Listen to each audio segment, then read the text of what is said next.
E ficou assim, gente, a geladeira, coloquei os molhos, tá vazia. Hoje é dia de compra, por isso que eu destino pra ela. Tá aqui apitando, mas é isso, ó, vazia. Tem ovo, água e é isso. Limpei a parte de cima, agora falta a parte de baixo, pra ver se eu vou conseguir limpar ainda. Mas é isso, a parte de dentro tá limpa, agora é só a parte de fora, porque foi vários nós de mão, não dá pra ver direito. Eu sempre deixo ela limpinha, né? Mas é isso. Ai, gente, que maravilha limpar a geladeira nova, né?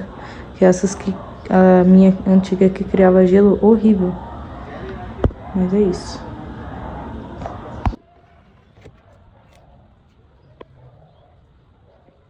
Gente, limpei aqui, ó.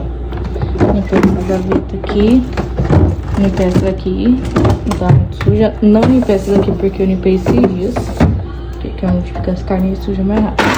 E aqui a parte do gelo também não limpei porque não precisa.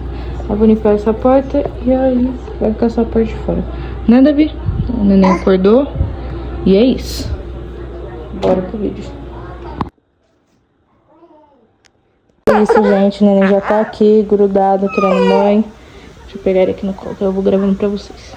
Isso, gente. Limpei o chão, varri, passei pano, não gravei porque meu celular descarregou, né? Porque desde manhã com ele, editei vídeo, soltei vídeo, eu tô gravando. Dei uma limpada aqui no banheiro, ó. Porque agora o neném quer tomar banho em pé, então, sei lá, pra mim tem que manter limpo. Cozinha também, ó. Chão brilhando, limpinho. Aí tem que só organizar aqui essa mesa. Tá com o tripé, garrafa d'água que eu tava bebendo.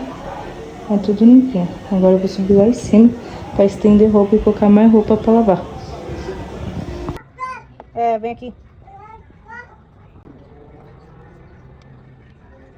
Esse foi o vídeo, meus amores. Espero que vocês tenham gostado desse vídeo.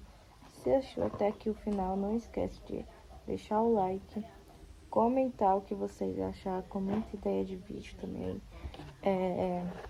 Se você é novo por aqui, já se inscreva no canal e acende a notificação. E já tem o próximo vídeo, porque nesse dia eu ainda gravei mais um vídeo.